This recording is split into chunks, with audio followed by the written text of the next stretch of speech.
welcome to today's On This Day in Tudor History with me, Claire Ridgway, author of On This Day in Tudor History, amongst other Tudor history books. I'm here with you every day bringing you Tudor tidbits, Tudor events. Now, where am I taking you today? Well, on this day in Tudor history, the 13th of August 1514, so that's the early part of Henry VIII's reign, Princess Mary Tudor, youngest surviving daughter of the late King Henry VII and his wife Elizabeth of York, and sister of King Henry VIII, married King Louis XII of France by proxy. Now, Mary had previously been betrothed to Charles of Castile, the future Charles V, Holy Roman Emperor, but this had been called off in 1513. This proxy marriage ceremony took place at Greenwich Palace. The 18-year-old Mary was present at the ceremony, but Louis d'Orléans, who was Duke of Longueville, stood in for the 52-year-old groom. So he stood in for King Louis. Our records show that the ceremony was attended by King Henry VIII and his wife at the time, Catherine of Aragon.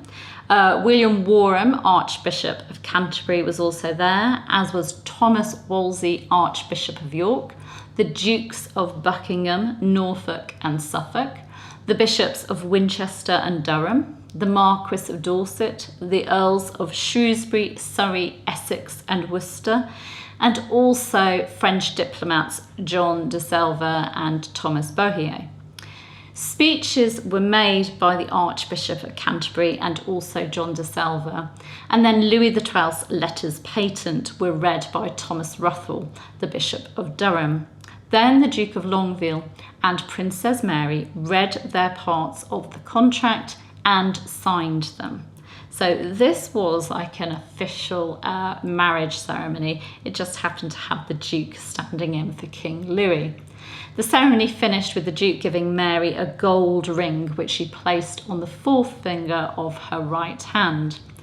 The Duke of Longueville was described as wearing a gown of cloth of gold and purple satin in checkers and a most beautiful collar, while Mary, who was apparently accompanied by many ladies, wore a petticoat of ash-coloured satin and a gown of purple satin and cloth of gold in checkers, with a cap of cloth of gold and chains and jewels like the Queen. King Henry VIII wore a gown of cloth of gold and ash-coloured satin in checkers with certain jewelled embroidery in his own fashion and a most costly collar around his neck. And the pregnant Queen Catherine was clad in ash-coloured satin with chains and jewels, and on her head a cap of cloth of gold covering the ears in the Venetian fashion. So they seem to have gone for a kind of a matching fashion, being clad in this ash-coloured satin and with sort of checkers as well. So they all tie in together. It must have been a spectacular sight. Following the ceremony, there was a grand banquet and then music and dancing. And if you heard that bang above me, that's the cat jumping on the roof. She's having a bit of a play out there before coming in. So there was a grand banquet, music and dancing, and the ball apparently lasted nearly 2 hours. Obviously, there couldn't be a proper consummation of this marriage, seeing as King Louis wasn't actually there. But in her Lives of the Princesses of England, Mary Ann Everett Wood writes of how Princess Mary changed out of her court dress into a nightgown and then retired to a couch of state. The Duke, who was standing in for the groom, took off one of his boots, took his place by her side and touched her bare leg with his bare foot, so skin on skin, thus symbolising consummation of the marriage. On the 14th of September, King Louis XII took part in a proxy wedding at the Church of Celestine in Paris. And records state that after the celebration of Mass, as stated above, Louis XII was solemnly espoused to the Princess Mary by her proctor Charles, Earl of Worcester. So he went through with a proxy wedding in France, in Paris, with Charles, Earl of Worcester, standing in for Mary. The official wedding, where both bride and groom were actually present, took place on the 9th of October 1514 at Abbeville in France. It was to be a rather short-lived union because King Louis died on the 1st of January 1515.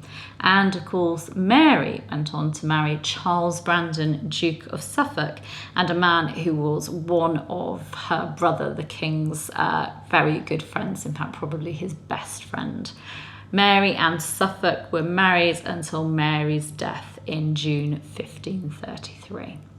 So, on this day in Tudor history, a rather strange event, a proxy marriage, and I do like that the touch of the symbolism of the consummation with the bare foot on bare leg. I quite like that idea. Thank you for joining me. I hope you've enjoyed today's Tudor event.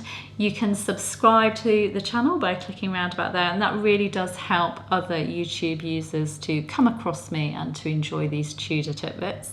You can hit the bell to be notified, and you can of course give this video a like as well. I really appreciate you following me. I'll see you tomorrow. Take care. Bye bye.